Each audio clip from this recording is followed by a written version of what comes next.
오늘은 페미니즘에 대해서 잠시 이야기하겠습니다. 우리가 포스트 모더니즘의 또한 중요한 한 부분을 차지하는 요소가 페미니즘이 됩니다. 이것은 20세기 버지니아 울프 여류 시인을 시발점으로 삼을 수가 있습니다.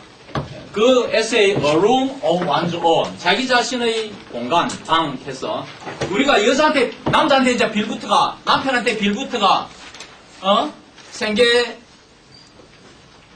유지받고 남자 뒷바라지나고 빨래나 해주고 구두나 닦고 밥이나 해주고 이렇게 해서 살아서가 되겠는가? 이제 여자도 나가서 당당히 일해서 맞벌이해서 남자와 대등해질 수 있어야 안 되겠느냐 하고 그 당시 사회에 남성 중심주의적인 가부장주의 중심주의 사회를 신랄히 비판하고 나오는 글이 이 내용의 중심입니다. 이 페미니즘의 일단 원조로 볼 수가 있어요. 그러니까 여성도 다른 소외 남성 소외 집단들처럼 소외 그룹으로 보는 것이죠. 여성을 억압됐다고 보는 것이죠. 이걸 이제 해방시키고자 하는 것이 페미니즘입니다. 극단주의적인 여성 페미니즘, 특히 여자 중에 제일 미국에 어떤 여자가 한배 찍혔어요? 제일 이게 해방해야 되겠다. 제일 처절하게 억압당하고 차별받는 사람이 누굽니까? 어떤 부류입니까? 일정 거기였어요. 너무 많은 사람이 있다. 흑인 여자입니다. 그래서 흑인 여자들이 레디컬 페미니스트예요. 레디컬 페미니스트. 안 써도 되겠죠. 이 사람들은 어떤 부류가 있냐면 이론가들 중 대개 교수들이 주도해 가잖아요. 그래서 이제 대중에까지 파고들고 그런 분위기가 형성이 되어 가는데 여성 유토피아를 구상하는 거라. 남자는 필요 없다는 거야. 남자는 시바지로 한두 놈만 두고 내가 이거 미국 가보니까 진짜 황소는 한 마리고 암놈들이 한 4, 50마리. 그렇죠. 암놈이 암소 갈비 맛있지? 우유 적주제. 그래서 소라하면 옛날 부위 척도도 카오였지. 황소는 한 마리라도 말이야. 한 번씩 이게 그저 내가 이렇게 필요에 따라서 이렇게 같이 놀도록 해주는데도 어떻게 가다가 갑자기 발작하면 이 울타리 다 부수고 이러니까 못지않다고 힘들어하고 농부가 그러더라고. 그러니까 참수 키우기는 힘들고 키워봤자 뭐 생기는 것도 별로 없고 말이야. 그러니까 그 아이디어야. 그러니까 우리 여자들만 사면 여자들 사고 안 치지, 강도지도 안 하지, 강간 안 하지, 깨끗하게 말이야. 안 사봤고 말이야. 질서 있고 말이야. 혼돈 무실산진 남자 필요 없다는 거지. 그러니까 남자는 한두 놈만 우리가 필요에 따라서 혹은 시받기 위해서 두자는 거야. 이런 유토피아, 여성 유토피아를 내 아이디어도 이 레디컬 페미니스트에서 나올 정도입니다. 그러니까 상당히 그저 억압에서 단순 해방이 아니라 완전히 우리가 여성 사회를, 세상을 여성 위주적으로 바꾸자. 이렇게 목소리를 내는 거예요.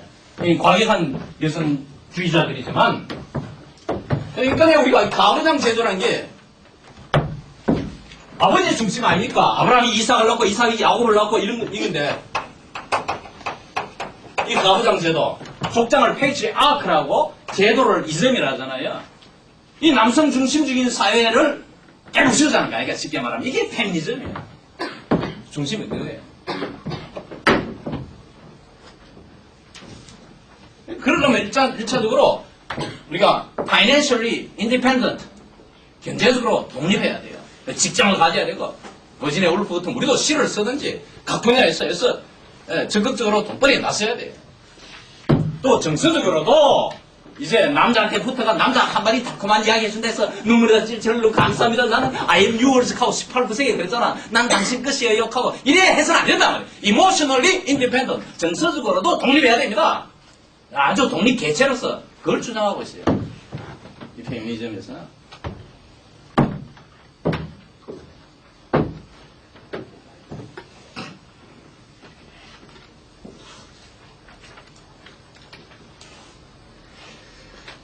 우리가 이 작품에서 이제 살펴봐야 되겠죠?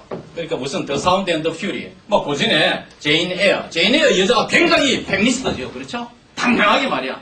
비록 외삼촌집에서 얻어먹고 있지만, 신세지고 있지만, 그러나 당당하게 사촌들과 나서가지고 자기 이견을 개선하고 끝까지 열심히 거기서 위축되지 않고 해서 나중에 교사가 되고 나중에 로체스터가 만나서 해피엔드로 끝나는 이야기 아닙니까? 의미 말하자면. 네. 페미니즘적인 아이디어 19세기에도 있는 거지. 물론 이제 20세기 후반에 가서 보다 적극적으로 표현되지만은 이거는 포스트 마든이 왜 19세기 작품을 해석하는데 이용되느냐 하고 지난 전반부에도 누가 묻더라고. 최혜의제. 최혜정인가. 그게 그겁니다. 중세 그도 포스트 마든 아이디어를 넣을 수, 옛날에 했어. 이런 게 없는 건 아니지. 페미니즘적인 요소가 없는 건 아니에요. 이건 포스트 마더니즘 이제 문학 작품을, 그 중에 특히 페미니즘 문학 작품을 분석하는 상당히 좋은 툴이 되는 겁니다. 도구가 되는 것이죠. 제니어가 그랬고, 그럼 우리가 공부했는 더 사운드 앤드 퓨리 어떻습니까? 캐디가 완전히 여자가 활개치지 남자들은 힘을 못 쓰죠. 여자가 마치 캐디가, 오빠는 일찍 죽어버렸지만 남동생들을 거느리는 어머니 역할, 마더 피규어로 나오잖아요. 그렇죠? 캐디 as a mother figure.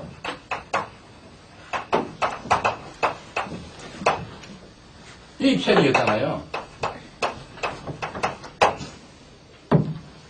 대체하게 남자들은 힘을 못 쓰고 말이야. 여자 중심, 여인 천하잖아, 쉽게 말하면. 이렇게 페미니즘이었어요. 또, 몰리는 어때요? 우리가 윤리시대의 몰리. 아침부터 남자가 착 걸려가지고, 아직 침대에서 채 일어나지 않은 마누라 몰리, 레오폴드 부르면 남편이 말이야. 마누라한테 착 걸려 커피 딸려주대. 자기 장보러 와가지고 아침 식사해가 다치지. 저녁에 와가지고는 여자한테 쭈그리고 말이야. 태아처럼 이렇게 쪼그리고 말이야. 어설프게 거지처럼 이렇게 잘, 혼자서 자고 새빠지게 일하면서 온 천지 다 돌아다니고 일하고 돌아다니는데 자기는 집에서 오후 4시에 보일란이라는 남자 거리다가 정사를 벌리고 말이야. 재미 다 보고 앉았잖아, 그다? 페미니스트. 옛날에는 남자들이 즐기고 마음대로 했는데 이제는 여자들이 마음대로 하는 거예요. 여자들이 해방된 모습 이런 걸 찾아볼 수가 있습니다. 그래서 남자는 나중에 뭐 임포턴스가 되어버리잖아요. 남자의 중요한 것이 그 에너지인데 에너지를 못 쓰게 되어버리잖아요. 그렇죠? 네, 에너지를 못 쓰게 되어버렸어요.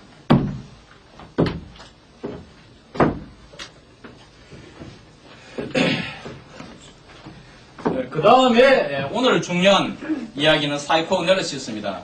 여기에 좀 보다 상세히 살펴보고자 하는데 지금 20세기 문학을 분석하는 데에는 더더욱이나 셰익스피어 분석에도 마찬가지고 이 정신분석이 중요합니다. 20세기는 이게 최고입니다. 세 가지를 보통 생각할 수 있어요. 하나는 막시스트적인 어프로치를 할 수가 있어요. 막시즘. 근데 나는 우리나라 사회가 아직까지 개방되고 많이 사상적으로 학문적으로 받아들인다 해도 좀 문제가 많더라고. 그래서 난 거기에 대해서는 공부를 많이 한 사람이지만 또 어차피 뭐 제한된 시간 내에 조금만 전한 거니까 언급을 우리 실러버스에 안 넣은 겁니다. 그 다음에 두 하나는 뭐냐? 상대적으로 약하지만 실존주의입니다. 사르트르 이런 거 실존주의, 철학. 넓게 말하면 철학, 주로 실존주의.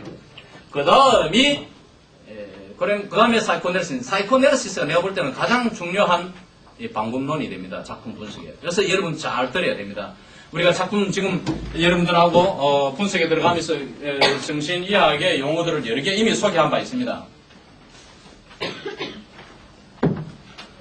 오늘 몇 가지 더 이미 소개했던 것 중에 보다 상세하게 이 시간 언급하겠습니다. 꿈 이야기가 제인이어도 나오는데 우리가 이 가장 중요한 것이 이 꿈이라고 볼 수 있어요. 여러분이나 나나 지금 사는 게 말이야. 이게 사실은 꿈 같은 삶이야. 인생이라는 건 꿈이야 다. 에? 꿈은 프로이드는 뭐라 했습니까? 누가 이 점수 하나 걸겠어요. 꿈을 어떻게 프로이드는 어떻게 정의했습니까? 프로이드의 정의를 따면은 프로이드 정의가 되게 받아들입니다. 예. 사람에 대한 욕망이. 그러니까 각자 삶 속에서 잘 나오고 싶은 꿈을 통해서 나타나는. 꿈을 통해서 나타난다. 조금 미흡합니다. 자, 프로이드의 꿈에 대한 정의가 어떻답니까? 그럼 프로이드를 떠나서 정의해도 여러분들이 프로이드 정의적으로 접근할 것 같아서 마음에 들면 점수를 주겠어. 송세윤. 자신이 겪은 모든 경험과 기억과 자신이 바라는 로망에 대한 자신의 자아가 가지고 있는 모든 생각에 대한 투명. 예, 같은 비슷한 이야기 두 사람은. 예, 무의식의 반영. 맞지? 무의식의 반영. 응? 무의식의 반영. 무의식의 반응인데, 현실 꿈인데. 그 현실 그것도 세계에서 없고. 뭔가를 하고 싶은 욕망이 있는데 그걸 이제 그 내면에 감춰놨다가 그것이 이제 그 어떤 꿈을 통해서 자기가 하고 싶은 것들이 무의식 속에 감춰져 있던 것들이 가끔 꿈을 통해서 드러나는. 꿈을 덩그러는 맞는데, 어찌할까? 진짜 중요한 부분이 빠져서 그게 맞는데, 무의식이 가장 잘 표현되는 것이 꿈인데, 중요한 핵심이 하나 빠져있어요. 욕망이 꿈에서 해소되는 욕망이 꿈에서 해소되는 것, 그것도 더 발전됐어요. 지금 점점 더 나아졌는데, 박수기야. 성적 욕망. 욕망이 그래, 욕망은, 프로이드는 다성의 욕망입니다. 우리 삶의 모든 것이 우리가 더 사운드 앤더 퓨리나 율리시즈 보이, 그다? 인생살이가 전부 생생해 보니까. 맞는 말인데, 욕망이 어떻게 됐다는 이게, 꿈에서. 더 없습니까? 소원의 성취입니다. wish fulfillment. 간단히 말하면. 꿈에서는 성취되잖아요. 현실에서는 안 되는 것이, 말하니까 무의식이 잘 표현되는 것이 꿈인데, 꿈에서는 성취돼. 그러니까 소원 성취를 우리는 드림을 정의할 때는, 이 드림이라는 것은 wish fulfillment예요. 소원의 성취, 소원이 성취. 여러분들이 간절히 바라는 것이 성취되는 것. 소원의 성취가 꿈입니다. 간단히 말하자면. 욕망이 성취되어야 그러니까 꿈에서는 현실에서 못 이루어지는 것을 간절히 원하는데 현실 속에서 충분히 의식세계에서 소화되면 이게 안 나타나요. 그렇지 못한 은밀한 남녀관계라든지 은밀한 비밀. 얼마 전에 자기 마누라를 살해하고 멀리 남쪽에 버리고 왔는데 만날 꿈에 시달렸잖아요. 마누라 와서 여보 추워요 하니까 자기가 꿈에서 그 이불을 두터운 이불을 덮어주고 이런 걸 악몽을 꾸고 해서 자기가 자수했잖아요. 내가 내 마누라 죽었다고. 그래서 나중에 이 살인범 잡아낸 거 아니야. 바로 몇 달 전이었지. 그러니까 이게 자기가 생각할 때는 자기 아내에게 그 추운 겨울에 말이야 살해하고 숲속에 내버리고 온 거야. 그러니까 그게 자꾸 잘못해서 이 아내가 좀 따뜻하게 이 시체를 어떻게 되었으면 따뜻하게 해줬으면 하는 생각이 있기 때문에 그 소원이 꿈에서 성취된 거예요. 부정적인 거는 마찬가지입니다. 꿈에서 잘못됐구나 나오는 게 있지. 죽어버렸으면 그렇게 해버리는 거. 대개는 합격으로 나타나지만 실력도 없는데 떨어지고도 나오는데 현실에서 실제 나중에 떨어졌는데도 꿈에서는 합격으로 나타나지만은 부정적인 거 잘못되는 거 나와요. 그거는 그렇게 소원했기 때문에 어떤 사람은 그렇지. 아예 차라리 막 의식세계에서는 합격해야 되겠다고 다 그러지. 부모가 닥터라고 하니까 그렇지. 해가지고 더 골치 아플 것 같고 또 다음 세계에 대한 두려움 이런 불안증 때문에 안 됐으면 하잖아. 그럼 안 되게 나타나는 거예요. 그러니까 그 자체도 네거티브한 것도 역시 소원의 성취. 모든 것을 소원의 성취로 보는 게 꿈이에요. 그래서 이분의 대작이 Interpretation of Dreams. 우리가 꿈을 단순한 이러한 우리와 거리가 먼 환상적인 이야기로 보면 이걸 이 책을 읽을 필요 없고 프로이드를 문학에서 이야기할 필요가 없는데 꿈이 우리 인생의 전반을 이야기해 준다니까. 꿈에 한 생이 들어가면 삶의 삶, 자기 삶, 프로이드 자신의 꿈부터 자기 자식, 집안, 친구, 주변, 환자, 주로 자기 환자들, 찾아온 환자들, 신경증 환자들, 에 관한 본보기들을 전부 다 인라인을 하고 있다고. 이게 바로 인생살이를 나타내고 자기 자신의 자서전, 오토바이오그래피고 우리의 삶을 나타내는 게 삶을 다 담고 있거든. 꿈이라는 게 알고 보면은 우리가 이건 눈이 떠 있자면 의식세계지만 사실은 자면은 가면서 꾸는 게 무의식세계인데 무의식세계에서 의식세계의 참 본질이 더 잘 무의식에 나타나기 때문에 이게 바로 참된 인생의 사실은 절반도 더 넘을 수 있지. 그래 인생살이가 어디 보느냐? 꿈에서 봐야 돼. 의식세계에 있는 것은 오히려 적은 부분이야. 그러니까 이걸 공부해야 된다고. 이게 인생살이야. 그럼 인생살이가 문학에 표현되잖아요. 그래서 꿈을 공부 안 하고는 프로이드를 안 하고는 우리가 제대로 작품 분석을 할 수가 없죠. 그래서 영문학과에서 이걸 교재로 그대로 씁니다. 꿈의 해석을. 응? 심리학 교재. 자본론. 아까 막시점 캐치면 자본론도 쓰고 대학교에서는 부분적으로 교수가 쉽게 설명하지만 자본론 한다니까 내가. 그거 하기 위해서 나를 공부하기 위해서 우리 미시경제 우리나라 글씨까지 남도구 조순 이런 분들 쌤들 책 다 읽고 또 막시점 자본론 해설서까지 보고 머리 빠지게. 자본론 자체 1권 한 권만으로 한 달을 꽉 내가 종일 공부해서 하고 이랬는데 안 할 수가 없어요. 학문에서는 반드시 많이 하느냐 적게 하느냐 차이지. 그러나 우리가 뭐 시간 제한상 막 시즌까지는 안 들어가 있고, 그래서 이 꿈의 해석이 그렇게 중요한 것이에요. 여러분 방학 때 한번 다 읽어볼 수 있기를 바라고, 그 다음에 잠시 소개하고 싶은 히스테리아 언급은 많이 했는데, 도라의 케이스를 이야기하겠어요. 도라가 14세 난 딸이에요. 이제 중학교 한 2, 3학년. 그러니까, 지금 얼마 전에 그 우리 경기도 이천에 중학교 아이가 엄마 시체와 6개월간 그 한여름 푹푹 찌는 더위에 같이 시체와 더불어 생활했잖아. 그 나이야. 걔가 15살이고 얘가 지금 14살. 도라랑 소녀야.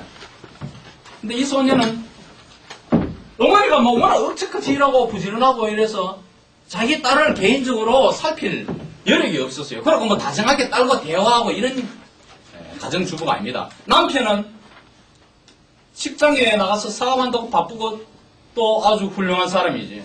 그 집에 와서 도라 자기 딸하고 대화를 제대로 많이 안 해주지. 그런 사이에 이 남편은 자기 헤어케이라는 자기 친구의 아내와 간통을 해요. 이걸 딸이 모를 수 있겠어요. 시간이 지나면은 딸이 알았단 말이에요. 그러면서 이 딸이 남편 친구 헤어케이하고 사랑을 하는 거라.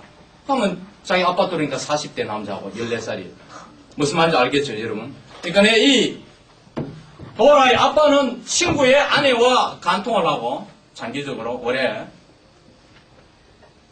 그 친구하고는 도라 딸하고 이거는 자기 친구 생각할 때는 자기 마누라가 이렇게 도라의 아빠하고 연애한다는 거 알고 하여간 도라하고 눈이 맞았지. 근데 이 도라는 남편이 그러니까 이 자기 아빠의 친구가 역시 사업가인데 출장 갔다가 가버리면 미치는 거야. 이 남자를 못 보면. 응? 히스테리아의 주요 정세 중에 하나가 이제 기침이 나온다든지 가보면 병원에 가보면 아무 정세도 없는데 뭐 등이 아프다든지 두통이 일어난다든지 특히 말이 잘하는 이 말이 표현이 잘하는데 하다가 말이야. 말이 제대로 안 나온다든지. 그러나 이 자기 애인 아빠의 친구가 나타나고 만나면은 어느덧 그 문제는 싹 그대로 없어지고 정상으로 돌아와요. 이런 도라의 히스테리아. 그리고 25세 난 딸이 프로이드를 찾아왔어요. 25세 난 처녀가 이 처녀는 이제 그 결혼 할 정년기인데 이 당시에 지금으로부터 100년 전 오스트리아의 이 처녀는 어떤 사연이나 하니까 이 처녀는 자기 애인만 생각하면 그 남자친구만 생각하면 몸을 부르 뜨는 거야. 거부하는 장면. 그러니까 남자가 너무나 착실하고 모범생이었는데 그러던 저 시간이 지나니까 남자가 이제 이 해결을 보려고 소위 말하면 이 당시 용어로 쓰면 자기 사람으로 만들었고 내 거로 만들려고 지금 여러분 내 거 하듯이 서양인은 100년 전에 그 말을 썼거든. 그러니까 100년, 200년 전에. 그러니까 어느 날 덮쳤는데 이 여자는 그 보호 본능의 프로텍션 인스턴트라는 게 원래 있잖아요. 본능적으로 거부를 한단 말이에요. 어떤 경우라도 특히 이 남자와는 처음 관계니까 그래서 거부를 했는데 이 남자가 양심을 가책을 느껴가지고 그 자리에서 끝을 바꾸면 괜찮았을지도 모르는데 그래서 어중간하게 끝나버린 거야. 그러고 헤어졌는데 남자가 이게 말이야 죄의식을 느껴가지고 전화를 못하는 거야. 그러고 관계는 끝나버렸어. 여자도 또 못하잖아. 여자는 사실 뭐 그런데 마당에 더더욱 못하지. 이래 돼버리니까 이게 한 달, 2달 지나도 연락 없지. 여자가 이제 미치기 시작하는 게 신경증이에요. 그게 히스테리아. 증세를 나타내는데 조용한 시간 밤에 이 남자를 극히 생각할 때는 막 남자가 자기한테 덮쳐오는 모습을 보면서 거부하는 자기 모습을 보이는 거야. 이러는 거지. 그러면 저기도 왜 이랬던가 이러지. 자기는 몰랐어요. 그래 돼보기 때문에. 그래서 그 문제로 프로이드를 찾아왔더라고. 근데 프로이드 이야기를 쭉 들어봐. 이 청년은 안타깝게도 딱 한 번 다른 남자하고 관계가 이미 이 남자 문제의 이 남자 이전에 다른 남자와 처녀성을 이런 여자야. 그러니까 이 여자가 더 안 통하기 때문에 이 신경증으로 발전할 수 있는 소지가 된 거예요. 안 그렇겠어? 안 그러면은 경험이 많고 캐리 좀 되면 미 없으면 또 차버리고 돈 많은 남자 그것도 해도 인디아나 주야 은행 지점장하고 시집 가버리면 되는데 이게 아니거든. 그런 문제 아니거든. 그리고 진짜 이 사람은 좋은 남자였는데 자기는 이미 또 말이야 이미 올드 슬리퍼인데 캐리처럼은 노랑 우리인데 나는 예로 올드 슬리퍼로 화이트에서 예로까지는 안 갔지만은 올드 슬리퍼인데 말이야 이게 더 안 통하잖아. 한 번이라도 once a beach, always beach 한 번 갈고는 영원한 갈고를 했잖아. 그러니까 안 통한 거야. 그래서 바로 보는 거야. 이런 경우 이 당시 뭐 체면술로 요즘 약물이라서 약물로 치료도 하고 이러지만 어떻든 뉴라틱 신경증 환자가 된 것이라. 자, 그러면 아까 이 소년은 어떻게 됐냐? 경기도 이천의 이 소년은 어떻게 됐냐? 어머니를 너무나 사랑해요. 어제 리오따르처럼 장 프랑스와 리오따르처럼 너무나 사랑하면 고통 그 시체의 냄새를 맡으면서 6개월 그러면 뭐 다 뼈다구만 남았을 거 아니야.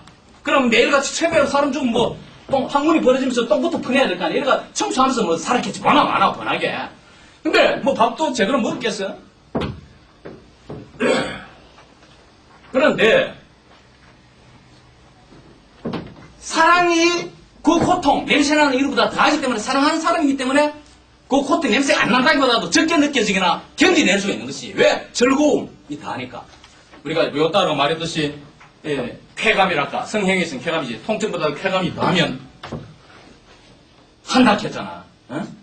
나는 한 2년 전인가 한번 무심코 방에 사무실에 들어갔는데 여자들 둘이 이야기하더라고. 한 여자가 하나만 째지도록 좋다고 말이야. 이러더라고. 되게 좋은 걸 그러더라고. 그게 뭐냐면 자기 아픔보다도 페인보다도 플레저, 즐거움. 아까 그 이천의 소년은 즐거움이지만은 성행에서도 쾌감이랄까 플레저. 이게 더하면은 한단 말이야. 그러니까 했는데 사실은 이 소년은 어떤 문제가 있겠냐. 정신의학적으로 말하자면 자학적이지. 한서처럼 매직만 요술이산의 한서처럼 이 청년이 한참 출세해야 될 때 그 요양소 가서 일주일 구경하고 내려오면 되지 한 시절 다 보내가 내려와도 되겠어? 폐병상비에 여자 가슴이나 뭐 그래야 되겠어? 자학이에요 어떻게 보면. 네. 우리가 수도자들이 고행을 합니다. 고행. 나도 어릴 때 아버지하고 산에 가서 금식기도도 하고 이제 미만 미숫가루 조금만 먹고 일주일씩 성경 보고 기도만 하고 이제 개신교 내가 산에 굴에서 그만데 무서운 데서 진짜 뭐 새소리 온갖 소리 다 나는 데서 이렇게 일주일씩 이렇게 하고 또 새벽에 눈이 이러오는데도 이걸 헤치면서 그 추운 데도 말이야 새벽기도 가고 이랬는데 그거는 뭐냐면은 즐거움 천당 간다는 이 기쁨 이것이 그 육신의 고통보다 더하기 때문에 하는 거야. 그래서 하는데 그것이 이제 극단적으로 심해지면은 뭐가 되겠어요? 일정 신경증이 어떤 문제가 이렇게 일어납니까? 보통 우리 상처를 넘어서 너무 심해지면 어떤 문제가 일어납니까? 중세 이 수녀들 보면 막 큼큼한 데서 말이야 참말로 독방 갑방처럼 그런 데서 성경 읽고 이러잖아. 예. 메조키스다 아니에요. 메조키스다. 그러니까는 메조키스다 되는 거예요. 문학에서는 이것을 메조키즘이래요. 메조키즘 아주 정확히 이야기했지. 메조키즘이 돼요. 신학천 수행, 수도가 고행하고 이런 사람들은 메조키스트예요. 어떻게 보면 자학행위에 공격이 안으로 향하면 메조키즘이에요. 밖으로 향하면 그 반대 개념은 세이디즘이 돼요. 거짓말 같은 거. 메조키즘과 상대는 예? 영화에 나도 뭐 부분적으로 봤지만은 뭐 그런 작품 나는 많이는 안 봐요. 사실은 뭐 친구라는 거 말만 듣고 쓰지. 그 뭐 앉아 있으면 한 시간 앉아 있으면 망했어. 조금 볼 필요는 있지. 뭔가 내가 설명을 해야 되기 때문에. 그런 거 있지. 그 엉덩이 패면서 이런 건 세이디스트고. 당하면서 그걸 적극적으로 처음에는 아프지만은 그 견뎌냈다는 것은 계속 그 관계를 유지했다는 것은 어떤 의미에서는 그게 즐거움, 쾌감을 느꼈다 이 말이야. 그런 것은 가해자는 공격이 밖으로 향하면 세이디즘이고 안으로 향하면은 메조키즘이 돼요. 그 세이디스트, 사람은 메조키스트 이렇게 되는 겁니다. 이게 현대 정신 이야기에서 가장 중요한 문제예요. 여러분들이 이제 무슨 이야기 하는 걸 알겠죠. 그러나 우리가 일반적으로 생각할 때는 그 소년은 뭐라 했습니까? 그래서 엄마 좋아 컴펄션 좋아 반복했어. 얼마나 좋아 이 말이야. 그거 썼더라고. MBC 뉴스에 나오는 거예요. 엄마 좋아 어머니를 그렇게 사랑하기 때문에 그 뭐 시체 냄새 느껴지겠어? 느껴져도 희미하게 느껴지거나 이런 것이 대단한 뭐 효자죠. 틀림없죠 우리가 볼 때는. 자, 그러나 또한 정신의학적인 면에서도 우리가 생각할 필요가 있고. 그 다음, 에디푸스 컴플렉스만 소개하겠어요. 에디푸스 컴플렉스가 이 프로이드의 정신분석의 시발이자 중심 이론입니다. 이게 여기서부터 비롯됐어요. 중요한 이야기입니다. 이것은 역시 방금 이 경기도 이천의 이 소년의 이 이야기를 설명해주는 것이 됩니다. 에디푸스 컴플렉스가. 여러분 잘 아는 대로 또 많이 이야기 들은 대로 에디푸스 컴플렉스는 아들이 어머니를 사랑하는 겁니다. 에디푸스. 히락 신화에서 나오죠. 아버지를 죽이고 어머니를 차지하고 뭐. 네. 이거는 특히 청소년 10대, 15 전후 이럴 때 어머니의 사랑이 가장 느낄 때입니다. 가장 느낄 때라고 볼 수가 있어요. 그러니까 이 소년들은 어떠냐 하면은 어머니와의 정신적인 사랑뿐만 아니라 육체적 사랑도 꿈을 거예요. 왜 그러면 의식세계에서 못하냐. 의식세계를 못하면 무의식이 나타나니까 그게 나타납니다. 청소년에게 여러 번 나타나요. 대개 보면 상당히 나타나는 게 일반적으로 거의 다 그래요. 모든 남성들은 다 그래요. 그리고 나이가 들었어도 그래요. 어머니와의 단절이 이루어져야 되는데 우리가 소위 말하는 성인 20세 전후에 가서는 정신적으로 이모셔널리 또 어떻게 보면 파이낸셜까지 서양의 경우는 어머니부터 떨어져서 독립개체로서 살아야 되는데 그거 안 하고 나이 40, 50이 돼도 경제적으로 빌붙는 사람도 있죠. 경제를 따라서 뭐 엄마 만나가지고 가서 만지고 말이야. 그래서 있어요. 내가 봤어요. 이야기도 직접 들었고. 그런 사람들은 이 에디푸스 컴플렉스 좀 문제가 있는 사람이 어떻게 보면은 뭐 문제가 뭐 조지 부시 문제가 있고 뭐 클린턴도 뭐 정신의학적 좀 분석했잖아. 문제가 좀 많고 다 이랬지만 그건 이제 신경증은 누구나 다 있으니까 지금 말하면 정신의학적으로 워낙에 도움이 되는 신경증 이야기 하잖아. 헷가닥 돌아서는 이야기 할 필요도 없잖아 여기서 그지? 그러니까 그런 이 에디푸스 컴플렉스는 어머니에 대한 연정을 느껴요. 그것이 문학에 반영이 됩니다. 그럼 한스의 경우는 클라우디아 이 여자, 해평상계의 여자가 맛없이 이겨러 나오는 거야. 음반처럼 거는. 그 음반의 가슴. 뭐 두나 아닙니까? 그 위에하고 아래하고 두나란 말이야. 그에 대한 그리움, 본능적으로 그리움이 있단 말이야. 응? 그러한 신경증을 가리켜서 에디푸스 컴플렉스라고 프로이드가 정의했어요. 엘렉트로 컴플렉스는 이만큼 중요하지 않아요. 또 그렇게 많지 않고 딸이 아버지를 그리워하는 상대적으로 있는데 그건 이제 일렉트라라고 나와요. 그래도 히라고 공부하고 이랬지만 그거는 이제 그렇게 프로이드에서 중요하지 않아요. 그것은 사실은 실제도 내볼 때 그렇게 중요하지 않고 모든 것은 내놓은 사람은 글쓴이 프로이드가 어떤 인물이냐 생각할 수 있죠. 자기 중심적으로 모든 사람 글쓰니까 아무리 내가 데리다를 어제 설명했지만은 그래도 거기에 나의 해석이 들어가잖아. 내가 완전히 소화 안 하면 그 말할 수도 없잖아. 그죠? 그만 막 그대로 옮길 수도 없고, 옮기다 보면 잘못 옮기버리니까 완전히 소화돼서 한다면서 내 해석이 들어간다, 이 말이야. 프로이드가 어떤 사람입니까? 자기 아버지가 40세에 20세 천자고 결혼해가, 나이가 20살 차야. 이 맏아들이 되어놓으니까, 이 남자는 이제 뭐 얼마 안 있어 늙어버리고, 이 어머니가 아들을 그렇게 좋아해. 그래서 서로 사도 왔다 갔다 하고 말이야. 이러고. 그래, 나중에는 아들은 남편 삼았다고. 거기서 발전된 거야. 그래서 에디푸스 컴플렉스 나온 거라고. 유대인 상인의 자식이었는데 프로이드가 그러니까 어머니를 그렇게 사랑했어요. 어머니는 그러면 자식을 사랑하려면 자식하고보다 자기가 더 나이가 많으니까 몸을 갖고 있는데 그렇게 신경 써가. 나이 90세에 프로이드가 워낙 유명해놓이 나이 90세 그 일간지에 크게 자기 어머니를 이렇게 한번 나왔어. 어머니가 아들이 워낙 유명해 나왔는데 사진을 신문에 기사 사진 보고 어휴 내가 이래 늙었냐고 이랬단 말이야. 그만큼 니에 관심. 나이 90세가 자기가 아무리 곱게 늙은들 그 얼굴이 뭐 어떻게 했어. 그래서 다 화장하고 이쁘게 아들 오면 참 다정하게 이렇게 다니고 자취 많이 다니고 그리고 또 딸은 어떻게 했습니까? 애나 딸은 시집 안 가버렸어. 영혼을 바쳐 살면서 내가 그 프로이드 집도 가고 오스트리아 뭐 또 가고 런던 마지막 살았던 런던도 다 가고 조사하고 그 뭐 먼 집안 사람이 남자 있던데 그게 큐레이터로 있던데 런던에도 가고 이랬지만 마지막 에라가 아버지를 살피고 아버지 이론을 다 집대성 자기도 하고 자기도 글 쓰고 또 그 자료를 출판하는데 뭐 교정도 하고 일을 막 이 정신분석의 체계화에 크게 기여한 딸이에요. 딸이 아버지 이야기를 하는데, 이제 스크린 통해 나오는 보이. 파더. 그 부르는 것도 다 그랬잖아. 파더도 있고, 파더. 요즘 그 20세기 많이 얘기해요. 똥도 여러 가지 똥이 있고 말이야. 어떻게 부르냐에 따라서 다 다른데, 그렇게 정스럽게. 여러분, 런던 가서 한번 들어봐요. 아빠에 대한 정의. 연인보다도 그 부르는 소리가 그렇게, 내게는 그래 적어도 들리더라고. 이 파더. 말이야. 그렇게 사랑하는 아버지에 대한 그런 걸 내가 느낄 수 있어요.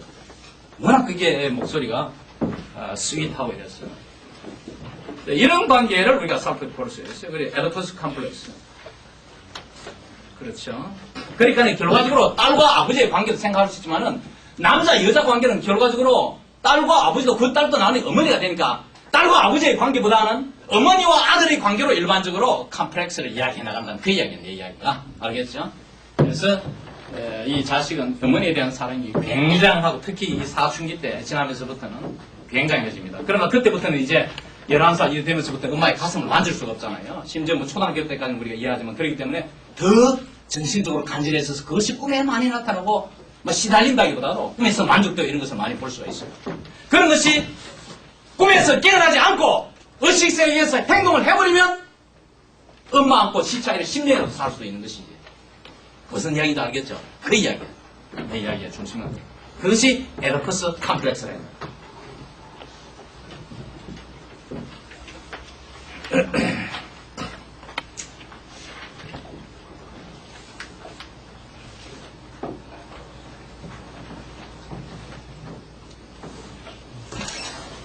뭐 질문 있어요, 혹시?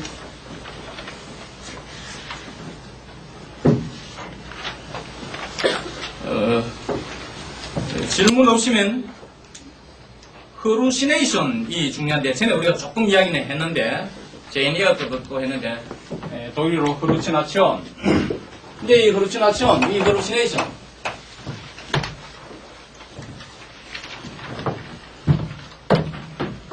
요것만 잠시 이야기하고 마치겠습니다.